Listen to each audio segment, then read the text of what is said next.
Bapak, Ibu, Saudara Sedharma, siang hari yang berbahagia ini tentunya sebelum kita mengundang 3 orang narasumber yang akan memberikan ceramah ataupun isi tentang topik kita pada siang hari ini, yaitu health. Tentunya pada siang hari ini kita akan dipandu oleh seorang moderator andal. Izinkan saya membaca profil singkat dari moderator kita pada siang hari ini. Beliau lahir di Kota Tebing Tinggi, Provinsi Sumatera Utara pada tahun 1968.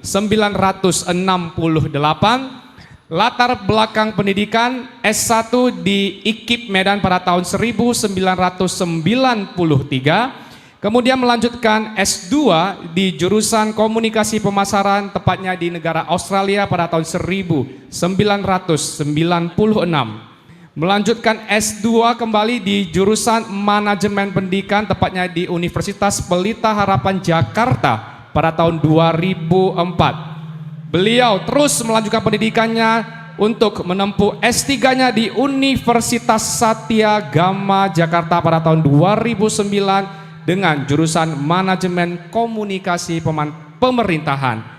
Dan juga beliau seorang lulusan Lemhanas angkatan ke-51 tahun 2014. Saat ini beliau seorang presiden IPDC atau di Energetic People Development Center pada tahun 2003 hingga sekarang, dosen aktif di BINUS University dan juga anggota Fakultas STIAB Semaratungga, Boyolali, Jawa Tengah. Berbagai penghargaan telah beliau terima, antara lain sebagai penulis komik Zen pertama di Indonesia yang terdaftar di MURI pada tahun 2008, dosen terbaik, komunikator nomor 1 Asia, dan juga beberapa karya beliau baik di koran, majalah, di beberapa pelatihan talk show, dan juga CD ataupun program yang dimiliki oleh beliau, yaitu pemilik program Public Speaking Online. Untuk itu, mari bersama kita sambut dengan tepuk tangan yang paling meriah moderator kita, Dr. Pony Jan Liao, MPD CSM.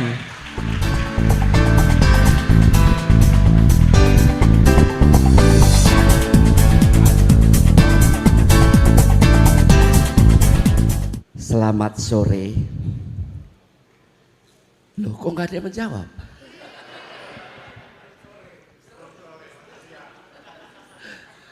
Ini belum seram, saudara. Akan menjadi seram kalau saya nanti begini. Ada yang pernah nonton film saya? Siapa yang pernah nonton film saya, tunjuk tangan. Oh, kayaknya nggak ada punya televisi di rumah sepertinya. Ya, baik. Namo Buddhaya. Pertama-tama yang kita muliakan bersama para anggota sangga, utamanya yang akan menjadi narasumber, ya, namanya sudah ada di depan, Anda bisa baca sendiri maksudnya. Kemudian yang terhormat penyelenggara Buddha Deli Serdang, ya, Pak Rames Kumar. Tadi saya bisikan sama beliau, kayaknya sudah nggak lama lagi. Nah, makanya kalimat harus dilanjutkan. Semoga nggak lama lagi akan segera menduduki jabatan yang lebih tinggi. Tepuk tangannya. Nah, ini luar biasa ya. Mudah-mudahan. Ya. Kemudian Romo Edi yang saya kenal sejak kehidupan yang lampau. Saya dulu masih di SMP atau SMA lah ya.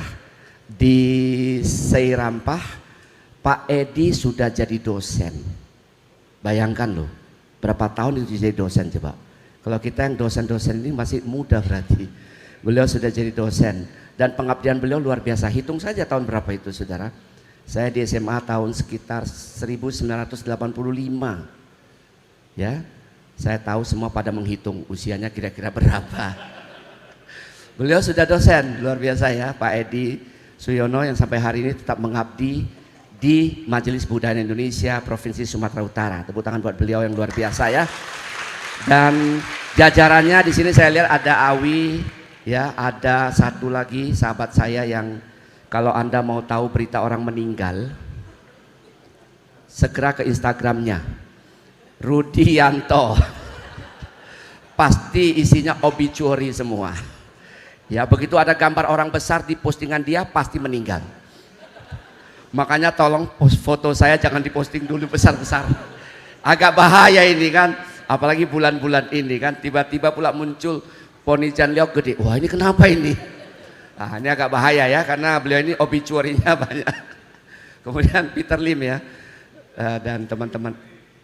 Oh maaf, Pak Lim. Maaf, ya maksud saya Pak Lim.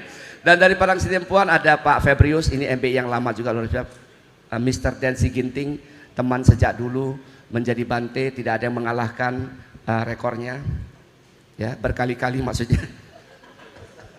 Tapi sekarang jadi orang baik ya. Dan yang terkhusus juga Ibu Ana. Ibu Ana ini adalah Ketua Majelis Budayana Indonesia di Tapanuli Utara. Tepuk tangan buat Ibu Ana ya. Ibu Ana boleh berdiri sebentar Bu Ana. Nah ini Ibu Ana. Ini seorang pejuang sejati. Saya ke Siborong-Borong 2 kali ya dengan Ko Febrius juga perginya. Itu Ibu Ana ini orang hebat.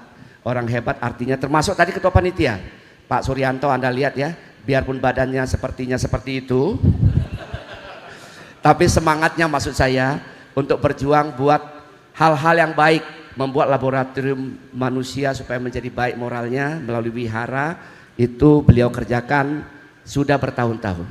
Luar biasa ya, ini satu hal yang mungkin perlu kita saluti dari seorang yang namanya Suryanto beserta tim dari Damacari ya, Yayasan Damacari. Boleh tepuk tangan buat Yayasan Damacari ya. Dan tentunya seluruh penonton yang datang, saya tahu dari berbagai tempat ya, mungkin dari jauh ya, mungkin juga dari alam yang lain ya, saya tidak tahu, tapi yang jelas Anda datang hari ini, Anda adalah orang yang berhati mulia, luar biasa mau mengikuti acara pada hari ini. Dan juga ada putra putri Sakya yang saya lihat ya, yang juga menjadi modal kita untuk mempromosikan agama Buddha yang empatik, yang simpatik, yang moralis ya. Jadi kalau sudah jadi putra putri, mereka jalannya harus benar, berbicara harus benar ya, karena harus sopan, betul ya. Kalau tidak, cerminan kita ada di mereka ini, setuju ya. Jadi kalau sudah jadi seperti itu, jaga baik-baik citranya. Jangan sudah pakai baju putri tiba-tiba kita lo, tentu tidak pantas ya kan ya, tidak pas ya kan ya. Dan hal-hal seperti ini mungkin sudah dilatih oleh Eddie Johnson. Ini Eddie Johnson yang IO-nya, tepuk tangan buat Eddie Johnson yang luar biasa dari Cakra IO ya, Cakra Event Organizer ya. Baik Ibu Bapak Saudara, saya akan langsung saja memanggilkan narasumber kita hari ini ya. Oke, narasumber kita hari ini, salah duduk maaf Bante ya. Ya, itu khusus untuk Bante saja ya, saya di sini saja. Narasumber kita ada 3 orang-orang hebat yang berada di bidangnya dan sudah pernah berada di alam lain. Ya, sehingga pengalaman mereka ini tentu nanti kita akan dengarkan dengan baik ya. Narasumber yang pertama saya kenal sudah lama juga ini. Saya pernah datang ke wihara beliau juga ya, di kebun sayur. Saya orang Kampung Pon. Ya, tadi diralat Arifin pewara kita, saya dilahirkan di Kampung Pon, ditulis tebing tinggi, nanti orang Kampung Pon protes lagi. Ya, beberapa kali kejadian begitu ya. Saya lahirnya di Kampung Pon, bukan tebing tinggi, di ijazah tebing tinggi, tapi aslinya Kampung Pon ya. Nah, beliau ini pendiri wihara di kebun sayur yang bernama Pubarama Buddhist Center ya. Beliau juga seorang wakil sekretaris wilayah Sangga Agung Indonesia Provinsi Sumatera Utara dan Aceh. Wajahnya selalu tersenyum, pekerja keras ya kan. Saya lihat naik genteng sendiri, memperbaiki bocor sendiri, segala macam sendiri, luar biasa ya. Kita sambut dengan tepuk tangan yang mulia, Yang Mulia Biku Aga Cito Tera. Silakan Bante.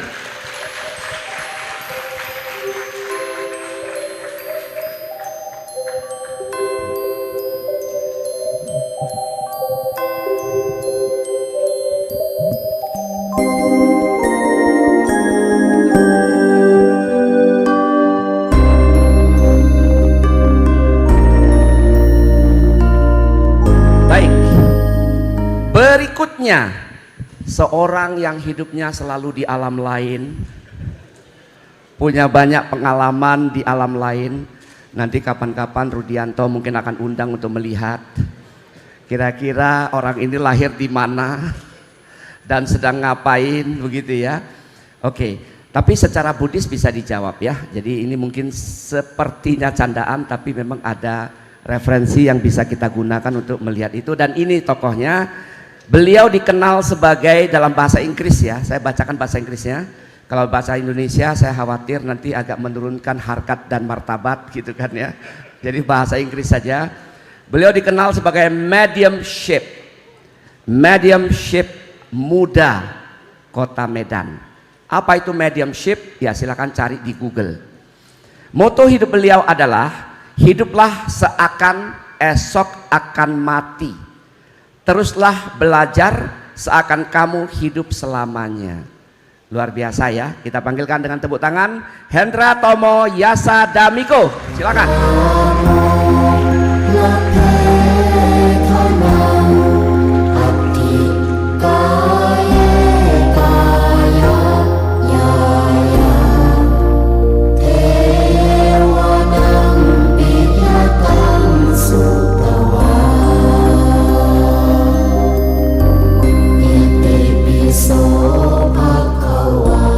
Dan pembicara ketiga adalah yang paling cantik. Paling cantik tentu karena kami berdua, bertiga tidak cantik ya. Penulis buku, nanti yang mau bukunya sekaligus Anda berdana mungkin buat Wihara Bodhisita di Borong-Borong, boleh nanti. Ya, pesan khusus dari beliau. Bukunya berjudul, bukunya mana panitia? Coba, ada, saya tunjukin. Panitia kalau ada tolong disusulkan ke depan ya. Ruang dan waktu di masa, saya ulangi, ruang dan waktu di mata anak indigo. Itu judul bukunya ya. Terbitan Ehipasiko Foundation. Buku kedua beliau berjudul Ewang Me Sutang. Demikianlah yang telah ku dengar. Ya sudah ada di layar ya. Tapi bukunya boleh juga kalau ada di sini. Kemudian artikel dalam buku The Secret of Peta, ya alam peta maksudnya. Terbitan Damananda Wacana Medan.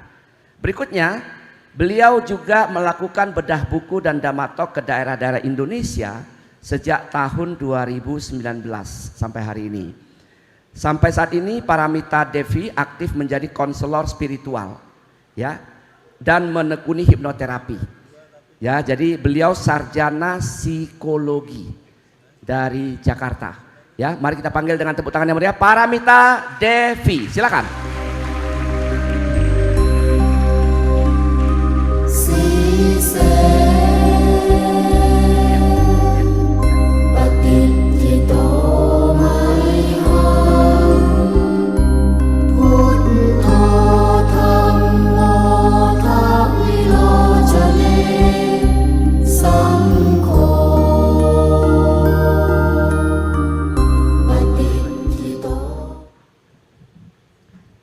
Baik, ini buku terbaru dari Paramita Devi. Judulnya Samsara. Paramita Devi, sarjana psikologi, certified hipnoterapi. Ya, jadi ini bukunya. Nanti bagi Anda yang mau mendapatkan, sepertinya sudah habis ya panitia ya. Siapa yang bisa saya tanya ini? Panitia ya, sepertinya sudah habis karena kemarin hanya membawa berapa, Devi? 120 buku yang dibawa. Ya, sepertinya sudah habis. Nanti coba panitia kalau misalnya nanti ada lagi yang mau buku ini nanti bisa menghubungi panitia. Ya kan ya. Soal harga nanti kita lihat ya harganya berapa. Tapi yang jelas nanti ada kesempatan untuk berkonsultasi dengan Devi untuk orang terbatas. Mungkin Anda ingin berkonsultasi dengan Paramita Devi, dengan Hendra Tomo, ya utamanya berdua ini bisa nanti menghubungi panitia. Nanti akan saya sampaikan ya. Baik saudara, kita akan berbincang satu tema di dalam bulan Ulambana ini, yaitu judulnya cuma 4 huruf saja sebetulnya. Help, ya 4 huruf saja judulnya itu, ya help. Jadi sangat terbuka, pembahasan pun bisa sangat luas, tergantung perspektif dari ketiga narasumber kita pada hari ini ya. Kita mulai dari yang paling muda. Yang paling muda siapa?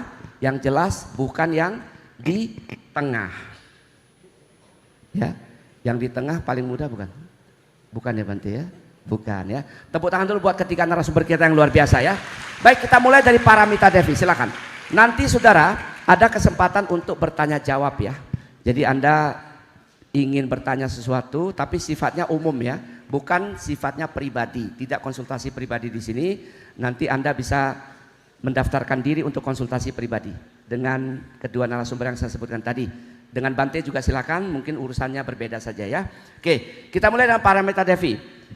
Baik, saya ingin bertanya mengenai ini pertama, mewakili umat ya. Nanti kalau rasanya kurang terwakili, Anda bisa bertanya lebih tajam dan lebih lanjut ya. Oke, biasanya kalau Devi melihat banyak orang melakukan persembahan di bulan Ulambana, persembahan atau doa ya. Kira-kira menurut perspektif pandangan kamu sebagai indigo ya, mungkin silakan dijawab secara lengkap saja. Apakah persembahan kita itu, apakah yang orang yang kita tuju itu hadir? Itu dulu satu ya. Kedua, apakah persembahan yang kita persembahkan itu sampai kepada orangnya? Yang ketiga, apakah ada yang dia tidak terima? Nah, mudah-mudahan bisa, ini kayak ujian tesis ya. Ya, silakan. Ya, sebelumnya saya ingin menyapa dulu. Selamat siang semuanya. Selamat siang. Namo Buddhaya. Yang di belakang bisa kedengeran suara saya? Bisa. Nah, saya mau tanya dulu nih. Ya.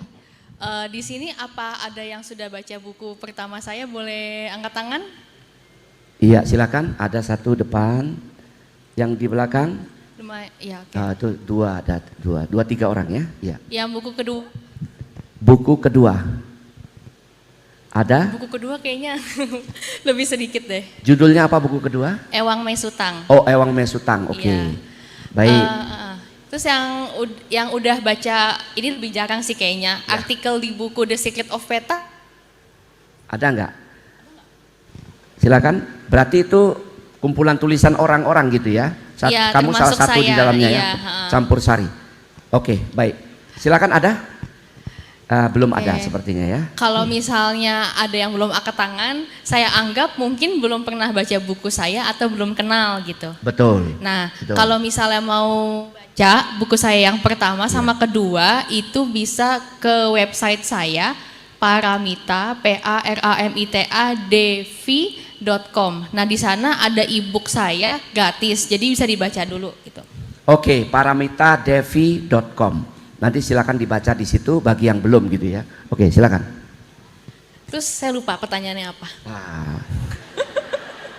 Saya juga lupa pertanyaannya apa ya. Ketika kita melakukan persembahan ulambana, apakah leluhur kita yang kita tuju itu ada di situ atau hadir? Kemudian apakah bisa menerima persembahan kita? Dan yang ketiga, apakah ada hal-hal yang tidak boleh kita persembahkan? Nah, kira-kira itu saja dulu. Oke. Jadi sebenarnya kalau saya kan mengikuti Theravada, jadi biasanya kalau saya itu istilahnya patidana. Tapi kalau ulambana saya tahu gitu kan. Nah, kalau sembayang leluhur yang ada fotonya juga, itu saya juga melakukan juga. Gitu. Jadi kalau pertanyaannya apakah yang didoakan itu selalu datang pada saat kita pelimpahan jasa atau taruh namanya, taruh fotonya. Nah, kalau menurut Bapak Ibu selalu datang nggak? Pasti datang nggak? Ayo, Medan Lang silakan jawab. Yang bilang pasti datang, boleh angkat tangan. Saya boleh. mau tahu aja. Nah, ada satu. Okay.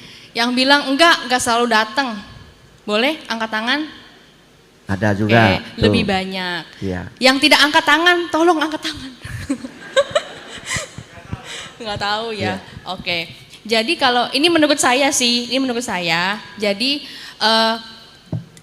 leluhur itu tidak selalu datang pada saat kita mendoakan dia. Kenapa? Karena satu, belum tentu leluhur kita itu terlahir di alam yang menderita atau alam peta. Terus kalau misalnya kedua, seandainya leluhurnya ini terlahir di alam dewa, ini tergantung nih. Jadi dia bisa aja, oh dia doain saya nih, saya datang mampir gitu. Terus datang ke mejanya atau apa. Tapi kalau dewanya tuh sudah terlalu happy, dia lupa. Nah dia nggak akan datang, dia lupa biasanya. Tes. Iya, ini lebih enak. Ya, makanya. Kok tadi kayak suaranya harus keluar banget, capek. Sampai mana tadi? Banyak ke distract. Iya. Nah, ada juga yang nggak datang katanya. Iya, ada yang nggak datang. Jadi kesimpulannya adalah tergantung dari leluhur kita itu terlahirnya di alam apa nih, Bapak Ibu? Ya tergantung. Tapi kalau kayak gitu pertanyaannya kayak gini lagi, apakah kita harus tahu dulu leluhur kita lahirnya di alam apa baru doain? Nah, enggak. Pokoknya intinya kita tahu ataupun tidak tahu leluhur kita terlahir di alam apa, tetap doain. Begitu kalau dari saya. Oke, jadi soal makanan minuman persembahan kita itu bagaimana? Apakah diterima, dia makan juga atau apa begitu? Nah, kalau seandainya kita berdana, tulis nama leluhurnya, terus leluhurnya itu tidak datang. Kadang ada juga nih makhluk halus yang dia itu butuh, jadi terpaksa dia minta gitu, minta dikit dari meja leluhurnya itu. Jadi ada yang seperti itu. Artinya menikmati persembahan kita. Ikut menikmati persembahan leluhur yang tidak datang itu. Oh, yang tidak datang itu ya? Iya. Oke, lalu misalnya kalau misalnya kita mimpi ini ya, kan mimpi, minta baju, minta celana, minta apa, terus kita lakukan di upacara ulambana. Itu mimpi itu secara keilmuan Anda bagaimana itu ceritanya? Apa benar begitu? Oke, jadi ini banyak juga yang bertanya soal mimpi. Nah, mimpi itu kita nggak bisa bilang, oh ini benar, ini enggak. Jadi ada banyak faktor. Kalau misalnya ada leluhur yang masuk ke dalam mimpi kita, terus dia itu ngomong kayak seolah-olah dia masih hidup. Nah, itu biasanya sih kalau dalam psikologi, gampangnya orangnya ini kangen. Jadi dia mimpi. Kalau misalnya leluhurnya itu diem aja, nggak ngomong apa-apa, nah itu kebanyakan leluhurnya itu sendiri. Oke, dari sisi psikologi kangen kan, itu dari sisi keilmuan ya. Kalau dari sisi ilmu keindigoan itu, bener nggak itu leluhur itu kangen juga dengan keluarganya ini sehingga datang mimpi, atau kekurangan sesuatu di alamnya sehingga meminta dari keluarganya yang masih hidup? Terkadang juga ada leluhur yang dia tuh bukan yang asli gitu. Jadi ada makhluk lain menyamar seperti leluhurnya supaya kita mendoakan dia. Oh, jadi di alam lain juga ada tipu-tipu juga ya? Banyak. Seperti itu ya? Ada. Oh, ada tipu-tipu, nyamar-nyamar gitu ada juga ya? Kalau pengalaman saya ada. Oh, bahaya juga berarti ya? Jadi bukan hanya manusia yang tipu-tipu ya ternyata ya? Di alam lain juga bisa tipu-tipu ya, bisa disguise ya, menyerupai begitu ya? Oke, nah lalu saran paramita nih, nanti sebelum kita tanya lebih lanjut, mendengarkan pertanyaan lebih lanjut dari penonton ya, kira-kira kita melakukan apa nih? Kalau kan paramita Devi kan, Devi bisa lihat berarti kan ya. Nah, ada keluarga yang kadang-kadang nggak pernah melakukan itu, nggak pernah melakukan upacara cengbeng, dia nggak percaya, ya kan? Yang makhluk itu datang, dia nggak percaya makanan minuman apapun yang dikirimkan itu tidak sampai dan seterusnya. Saran Anda apa kepada orang yang seperti itu pemikirannya? Pokoknya intinya Ya. saran sama orang-orang yang tidak percaya akan memberikan persembahan gitu ya. Saya ada cerita. Ya, silakan. Saya tidak tahu maksudnya ini tuh bisa disambungkan apa enggak, tapi ini pengalaman pribadi. Saya nggak akan sebut nama. Saya punya sahabat. Sahabat saya itu meninggal di usia muda. Nah, sahabat ini bukan beragama Buddha. Jadi kan kalau bukan agama Buddha biasanya bukan berarti saya bilang tidak didoakan, tapi rata-rata nggak tahu kan pelimpahan jasa gitu. Nah, sahabatnya ini pada saat semasa hidup dia tahu kalau saya bisa melihat makhluk. Nah, pada saat dia meninggal, dia terlahir di alam peta, mengunjungi saya. Sahabat Anda itu mengunjungi Anda dari alam peta. Iya. Melalui apa itu? Datang langsung ke rumah. Datang langsung ke rumah. Padahal sebelumnya belum tahu rumah saya di mana. Bukan Di jauh. mimpi ya? Bukan, datang langsung. Bentuk fisiknya? Eh, Apa rupanya?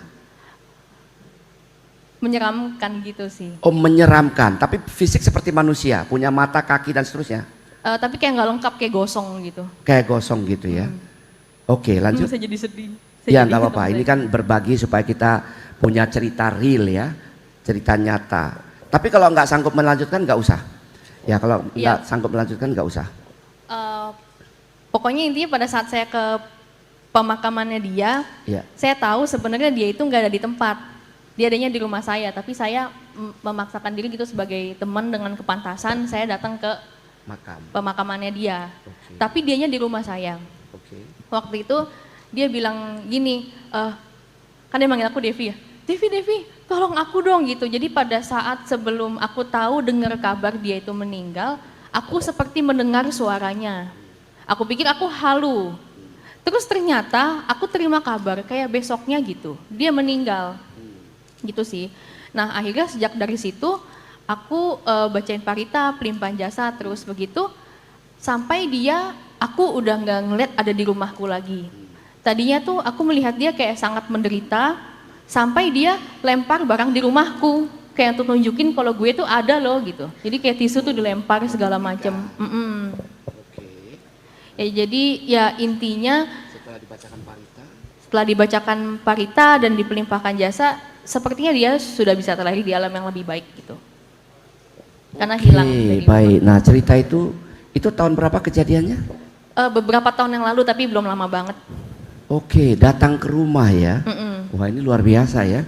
Datang ke rumah minta tolong. Iya, minta karena tolong. tidak ada yang mendoakannya mungkin ya. Berarti dengan kata lain doa itu ada manfaatnya. Ada manfaatnya ya. Doa itu ada manfaatnya. Nah tapi kalau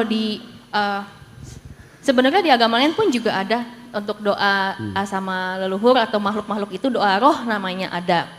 Tapi sebetulnya konsep dari pelimpahan jasa atau patidana itu adalah kita melakukan perbuatan baik, terus kita happy dulu nih. Kita happy, kita kasih tahu ke orang itu, saya sudah berbuat baik atas nama kamu loh gitu. Jadi kayak supaya orangnya itu happy juga, dia berbuat baik sendiri, bermudita cita, lalu dia terlahir lagi ke alam yang lebih baik. Oke, baik. Begitu. Nanti saya akan tanyakan itu ke Bante ya. Itu bagian ranah Bante nanti soal tadi doa sebut nama, tidak sebut nama. Itu nanti saya ke Bante nanti ya Devi ya. Baik, saya ke tepuk tangan dulu buat Devi ya. Ini pengantar dulu. Kita ke yang baju hitam-hitam. Hitam dan merah, ujung dan ujung. Di foto pasti bagus. Ya. Oke ya, Kokotomo ya, Kokotomo. Asal mula ulambana ya, menurut yang Anda pahami itu seperti apa sih asal mula ulambana itu? Silakan. Ya, selamat siang saudara-saudari sedharma. Kalau tadi dari Paramita Devi itu mengatakan pernah nggak baca buku beliau? Kalau dari saya itu yang di Medan pernah nggak jumpa sama saya? Siapa yang pernah jumpa? Kalau nggak pernah mudah-mudahan jangan ya. Berat bebannya. Oke. Jadi kita sekarang hari ini kita kan bahas ini asal usul itu asal mula ulambana itu dari mana sebenarnya. Jadi karena kita ngomong ulambana, jadi saya akan ngomong ini kita ambil dari perspektif orang Tionghoa. Jadi sebenarnya di festival bulan 7 itu bukan hanya kita kenal ulambana, ada lagi yang kita kenal dengan Cioko, ada lagi Chung Yingjie, Gui Jie. Bahkan di Jepang sekalipun itu ada festival ulambana yang mereka bilang itu sebagai festival Obon. Nah, jadi asal muasalnya dari mana benar? Jadi itu tidak serta-merta terjadi. Jadi kita lihat dari masyarakat Tiongkok purba. Masyarakat purba dulu itu pertama kali itu mereka kalau di Tiongkok itu pada zaman purba, orang kita Tiongkok, orang meninggal itu tidak dikatakan meninggal itu sebelum mereka menghadap ke bintang utara. Karena di kepercayaan Tionghoa itu kita dilahirkan itu dari selatan dan kita meninggal itu menuju ke utara. Jadi pertama itu mereka lakukan adalah ritual fuli. Ritual fuli itu adalah mereka naik ke atap genteng, mengambil baju atau pakaian orang meninggal itu dikibarkan menghadap bintang utara. Atau meneriakkan nama orang yang sudah meninggal. Itu baru dikatakan bahwa orang tersebut meninggal. Nah, berkembangnya sekian waktu itu berkembanglah pada zaman dinasti orang Raja Chuhai. Raja Chuhai itu anaknya itu meninggal itu di dinasti Qing. Jadi kalau kita orang Tionghoa itu meyakini itu bahwasannya kita tak boleh meninggal di daerah perantauan. Kalau bisa itu kita meninggal di kampung halaman kita sendiri. Jadi Raja Chuhai ini meminta bantuan orang Wu. Orang Wu kalau kita kenal itu orang Siaman. Jadi orang Siaman ini mencarankan Raja Chuhai ini untuk melakukan pencarian arwah, pemulangan arwah, atau kita kalau di Mandarin kita namanya Cauhun, pencarian arwah itu kita pulangkan ke kampung halaman sendiri. Kalau kita pernah lihat secara titiknya itu di film Hong Kong, vampir itu melompat untuk pulang ke halaman kampung sendiri. Nah, baru kemudian ada lagi setelah itu berkembang masuklah Taoisme. Taoisme berkembang itu masuk itu lebih ke penekanan ke Chung Yen, adalah penyembahan kepada 3 penguasa alam. Penguasa langit, penguasa bumi, dan penguasa air. Jadi kalau penguasa langit itu adalah pemberi berkah itu Cap Gome, Ciagui Cap Go. Bulan 1 penanggalan di Imlek tanggal 15. Kalau di Chungyen itu adalah bulan 7 tanggal 15. Kalau di penguasa langit itu pemberi berkah, penguasa bumi itu adalah pertobatan, pemberi pertobatan. Jadi dipercaya itu bahwasannya penguasa bumi itu turun untuk inspeksi ke bumi. Jadi kita manusia itu melakukan ritual pertobatan untuk arwah-arwahnya. Nah, yang ketiga itu masuklah Buddhisme. Dari Buddhisme terbentuklah Ulambana atau Yilance. Nah, jadi tidak semata terjadi. Jadi harus dilihat dari Tiongkok purba sampai sekarang ini. Oke, nah Cit Gui Pua kan ya, betul ya, orang sebut orang Medan kan bilang Cit Gui Pua. Pintu neraka terbuka katanya. Emang selama ini pintu neraka tertutup ya? Nah, gimana itu? Nah, Cik Gui. Nah, itu pun dari perspektif yang orang dari Tiongkok ya. Betul, itu kalau perspektifnya orang dulu itu mereka itu mengenal Feng Tu. Feng Tu itu ada 2 penjaga, namanya Seng Seng Yilu. Itu adalah penjaga gerbang neraka. Jadi itu bukan semata-merta terjadi pada zaman purba. Itu setelah berkembang adanya Taoisme. Jadi dibuatlah sebuah aturan bahwasanya Cik Gui Pua itu ibaratnya itu karena penguasa bumi turun ke bumi untuk inspeksi. Jadi Cik Gui Pua itu ibaratnya remisi untuk para arwah. Jadi kalau saya ngomong itu sebenarnya bukan festival hantu kelaparan ya. Lebih tepatnya dibilang itu Kuici itu adalah festival arwah. Jadi kita lebih mendoakan kepada arwah-arwah yang kesepian. Bukan festival hantu kelaparan, tapi lebih ke festival arwah. Jadi kita lebih menyembahi arwah itu yang kesepian, yang tidak didoakan oleh keluarganya, yang meninggal. Karena ada satu masa itu ada raja itu mendoakan prajuritnya yang kalah perang, meninggal di daerah perang. Karena tidak didoakan itu diundanglah para Siaman ini untuk memulangkan para prajuritnya. Jadi lebih ke kita mendoakan arwah-arwah yang kesepian. Apakah benar Cik Gui Pua itu pintu terbuka? Ya iya, itu ibaratnya remisi kepada arwah ini. Tapi sebenarnya kalau kita berpikir baik, apakah hanya Cik Gui Pua semua arwah itu kembali? Apakah hari-hari biasa itu tidak ada hantu atau arwah? Belum tentu. Tapi itu lebih karena ada ritual pertobatan di dalamnya. Jadi dari sanak keluarga, pintu gerbang dibuka, Sensei Lu menjaga para roh-roh yang nakal ini, dan ada pun yang tidak semuanya bergentayangan. Ibarat arwah yang bergentayangan akan dipulangkan ke alamnya gitu. Iya, pertanyaan awam lah ya, mungkin pertanyaan logika aja. Bulan kan ada 12. Kenapa dipilihnya bulan ke-7? Sebenarnya begini. Sebenarnya kalau di persepsi orang Tionghoa atau kita kalau sering dengar kita baca Tongsu, sebenarnya di penanggalan Imlek itu tidak ada bulan buruk. Yang ada itu hari buruk. Hari buruk. Jadi mengapa diambil itu bulan 7? Pertama itu adalah karena kalau kita lihat daerah Taiwan ataupun Tiongkok, mereka tuh kurang mengenal Ulambana. Mereka itu lebih mengenal Chongyan Putu. Jadi itu kita lihat dari perspektif Yin Yang Wusing. Lebih ke Yin Yang Wusing itu adalah bulan 1 sampai bulan 6 itu dinamakan bulan Yang. Dan bulan 7 sampai bulan 12 itu memasuki periode bulan Yin. Jadi diambillah karena memasuki bulan Yin di bulan 7, diambillah perspektif begitu. Diambillah bulan 7 sebagai awal mula memasuki bulan Yin dan pembukaan gerbang. Oke, berarti alam lain juga punya kalender maksudnya ya kan ya. Dia ada kalender juga berarti kan ya. Kalendernya berlaku di alam sana yang dipaksakan di alam manusia.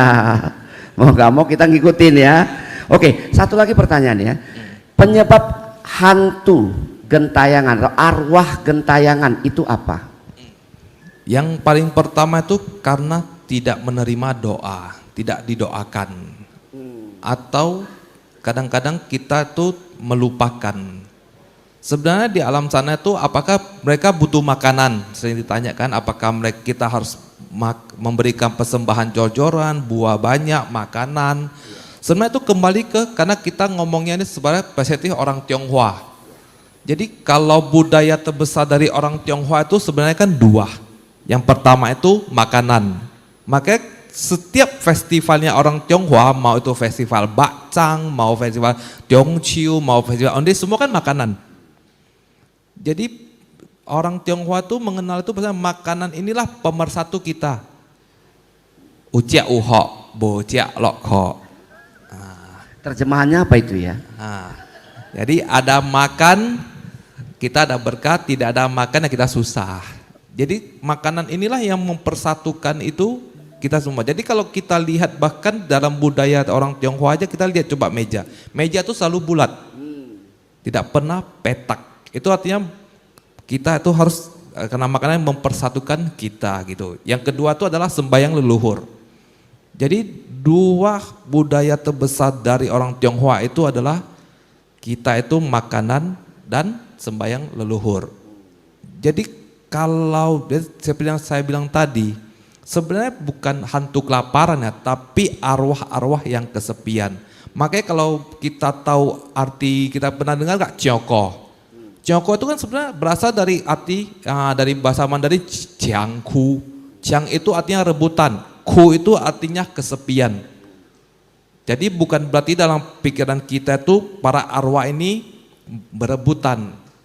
Sebenarnya mereka nggak berebutan, mereka tuh baik-baik ngambil gitu. Sebenarnya Jiangku Cioko akhirnya rebutan itu adalah game yang dibuat untuk manusia. Jadi bukan arwah tuh rebutan gitu. Iya, cerita soal rebutan kemarin baru viral di TikTok ya kalau tidak salah, atau di Instagram itu ada satu kelenteng kalau tidak salah ya, yang bagi-bagi makanan itu benar-benar direbut sama masyarakat setempat. Dan banyak komentar negatif, loh kok cara baginya begitu? Kenapa tidak didaftar, dibagi secara baik? Kenapa sampai rakyat ya, masyarakat datang berebut seperti benar-benar jadi pesta rebutan gitu. Nah, untuk menyambut Ulambana. Nah, kalau seperti itu bagaimana tanggapan Anda? Karena ini salah satu, sebenarnya ini game yang dibuat pada saat di orang Tiongkok ya. Sebenarnya yang rebutan itu sebenarnya sanak saudara. Jadi mereka datang sembahyang, setiap sembahyang itu jadi dibuatlah game biar seru. Jadi disuruh sanak saudara, oke ini berkah dari leluhur kita, ayo ambil rebutan. Akhirnya dari kesininya itu, karena ya kita pun kurang tahu lah ya bagaimana sistem dari Viara-Viara. Karena dulu Viara saya juga kenak gitu, karena koordinasi tim sama kita nggak bisa menjaga ramainya orang. Hanya yaudah karena ada ya rebut aja lah gitu. Tapi yang harus kita tekankan itu bahwasannya ya kalau bisa sih jangan begitu ya gitu. Iya. Sebenarnya ritualnya memang ada. Nah, itu kebanyakan ritual dari orang Teochew. Sebenarnya Jianghu itu ritual dari orang Teochew. Tujuannya baik, tapi akhirnya karena kita kurang mengerti dan kita nggak bisa kendalikan, akhirnya terlihat jadi hal-hal negatif. Iya baik. Satu lagi pertanyaannya sebelum saya ke Bante. Tadi kan arwah gentayangan itu karena tidak ada yang mendoakan. Katakanlah orang itu tidak ada lagi keluarganya, udah meninggal semuanya dan dia tidak menikah. Mohon maaf ini bukan ngomong para Bante ya, ini beda ya. Tidak menikah, nggak punya keturunan, keluarganya pun tidak ada. Kita coba sajalah kita coba tanyakan kepada anak dari saudara kita yang sudah generasi kesekian, dia tidak kenal lagi pamannya itu, betul tidak? Kalau seperti itu, solusi terbaiknya apa agar arwah ini tidak jadi gentayangan begitu? Ini pertanyaan Pak Po ini bagus. Orang paling bingung itu kalau saya tidak punya sanak keluarga ataupun sanak keluarga saya sudah pindah ke agama lain. Itu kita gimana? Nah, inilah istimewanya budaya orang Tionghoa. Jadi sebenarnya orang Tionghoa tuh melihat alam kematian itu dalam banyak hal. Jadi berbeda suku, berbeda cara pandang. Sebelum masuknya Taoisme dan sebelum mengenal adanya dewa-dewi, orang Tionghoa itu percaya satu hal. Saat kita meninggal, maka leluhur kita lah yang datang menjemput. Jadi saat kita tidak ada sanak, maka di Tiongkok itu kebanyakan adalah kelenteng marga ataupun kelenteng suku. Misalnya saya ini misalnya marga Ong. Jadi kalau saya meninggal tidak ada yang menyembayangi, tidak ada sanak, kita akan pulang ke marga Ong. Jadi ya sama, kita marga Chen, kita nggak ada yang sembayangi lagi. Maka leluhur kita itu akan menjemput dan kita akan pulang ke leluhur. Jadi dipercaya itu kalau kita meninggal itu kita akan pulang ke tanah leluhur. Tapi itu terjadi sebelum adanya pembentukan alam baka, alam neraka, pembentukan Feng Tu. Nah, sebelum ada itu semua. Jadi pertama orang meninggal itu, kita orang Tionghoa itu percaya itu zaman purba itu bahwa kita meninggal kita akan dijemput oleh leluhur. Jadi nggak usah takut. Iya, jadi aman ya. Aman. Ya betul juga ya. Jadi perkumpulan marga kan di mana-mana ya, betul ya. Saya di Jakarta ada perkumpulan marga Liao, ya kan. Kemudian saya ke Palembang ada juga perkumpulan marga Liao. Di Jambi ada, di beberapa kota ada. Betul juga ya. Jadi kalau meninggal ini marganya Lim, Liao, Tan, ya dia mungkin dia setan ya kan ya.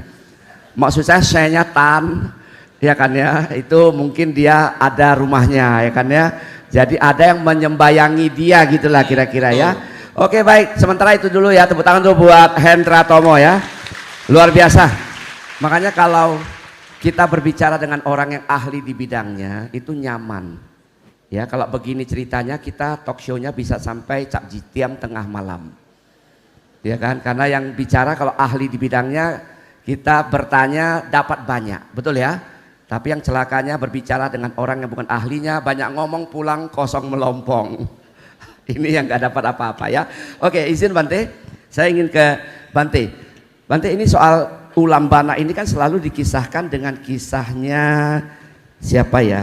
Kisahnya dari seorang tokoh ya Bante yang namanya Mogalana.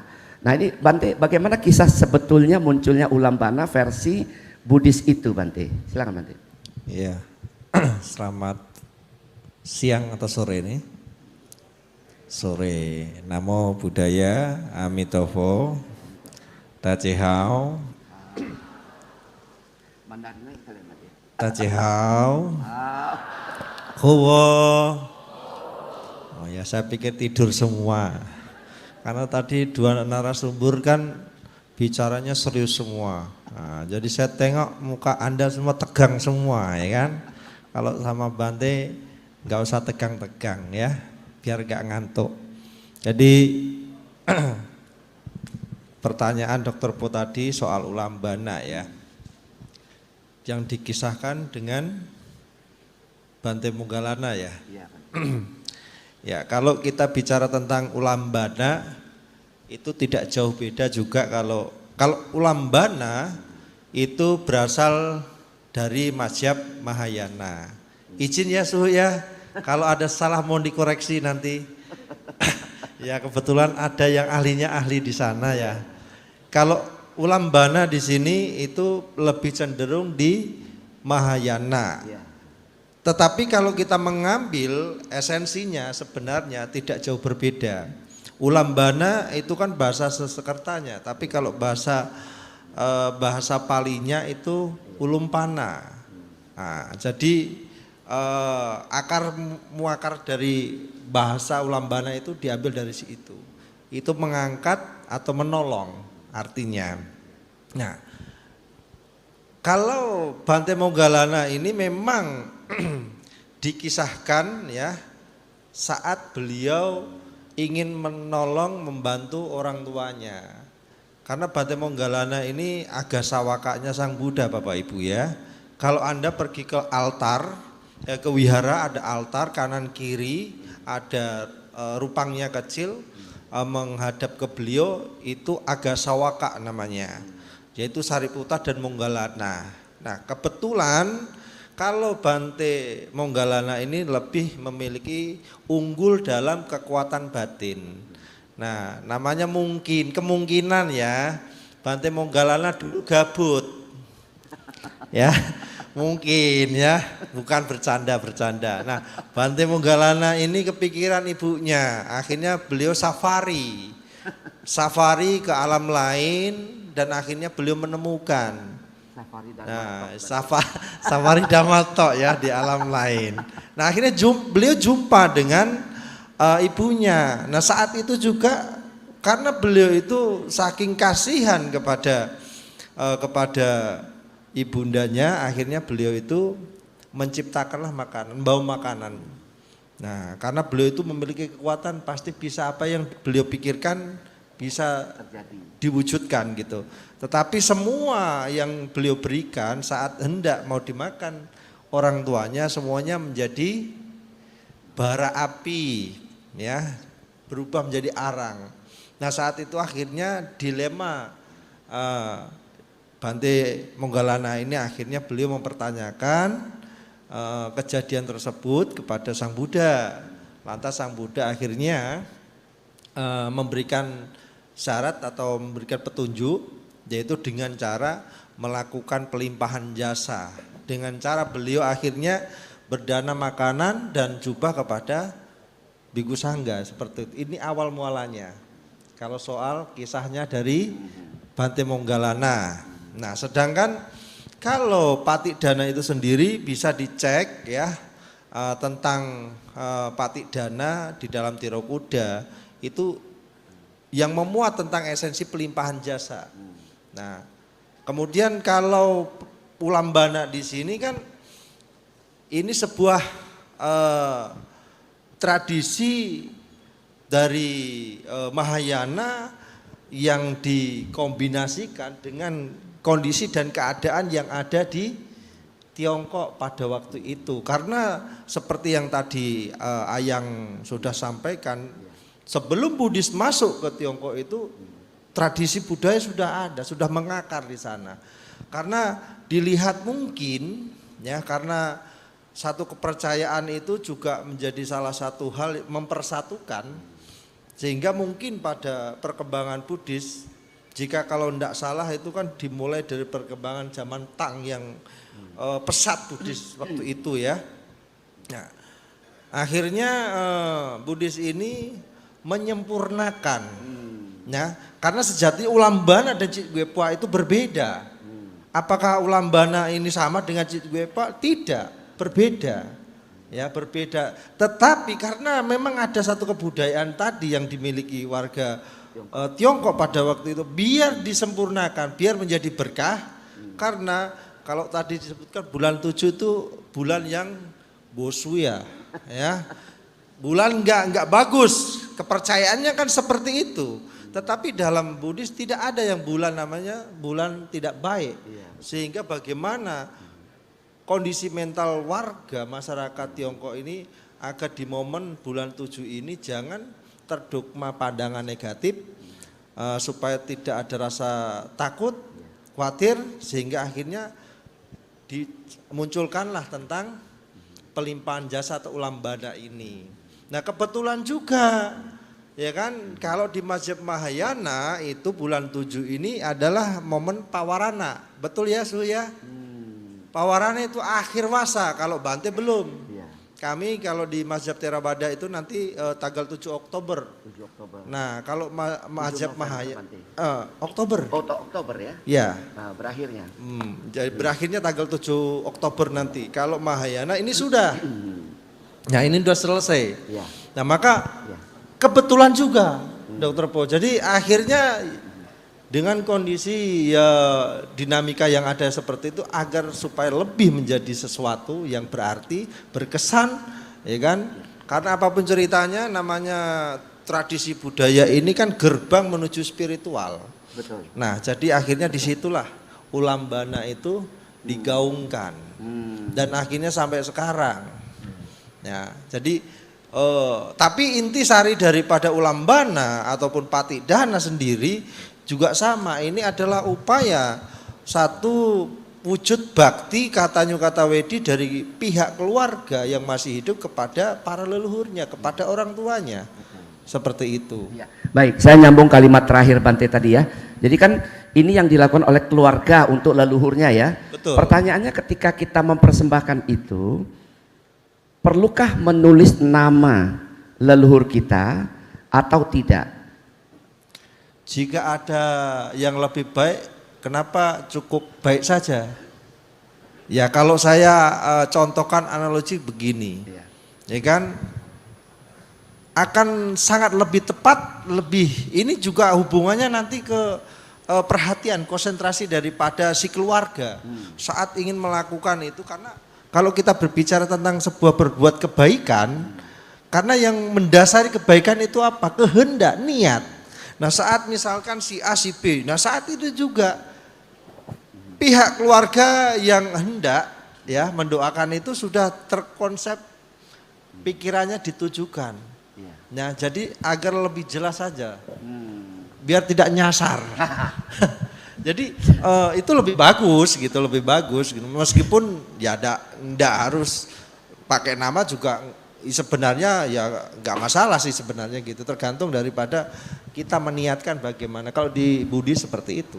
Iya, karena kan orang kita ya sudah beli bak banyak-banyak, persembahkan begitu kan, tahu-taunya direbut oleh setan-setan yang lain karena nggak dituliskan nama, katanya begitu Bante.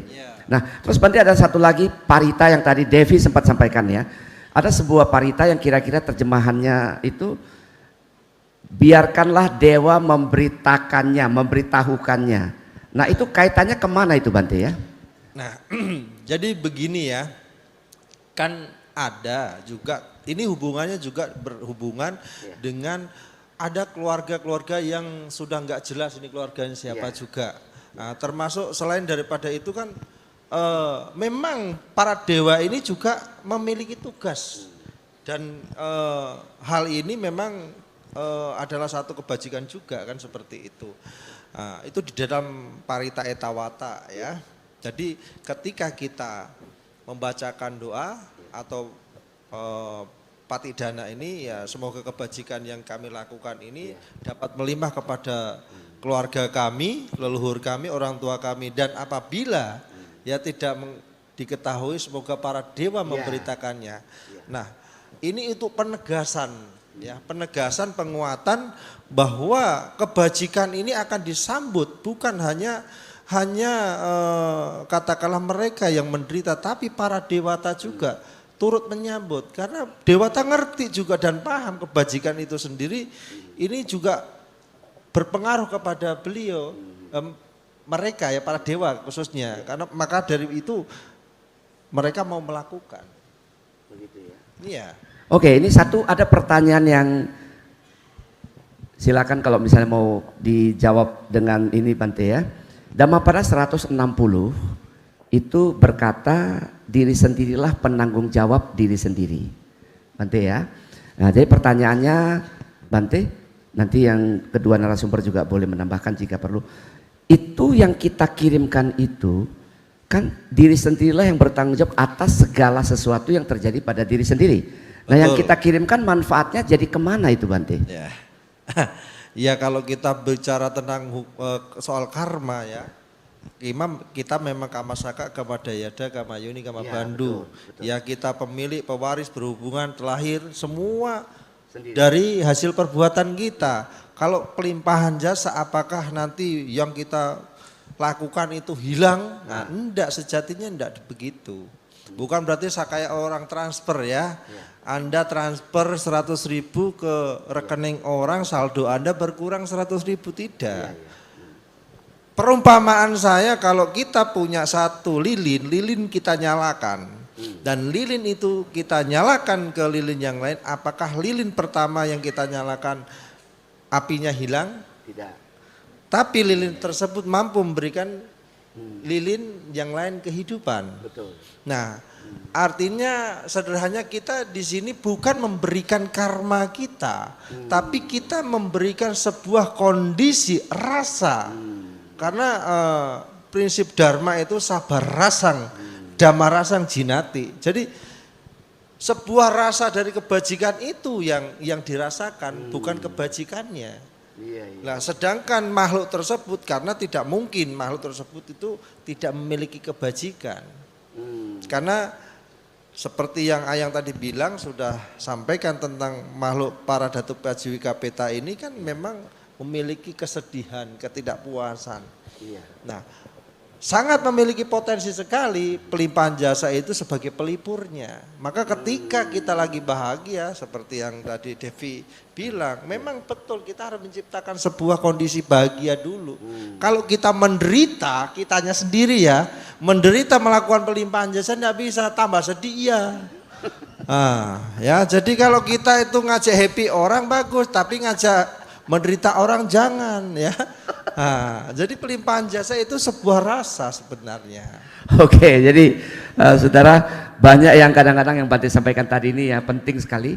Kadang-kadang orang menolong orang lain tidak mengukur kemampuan.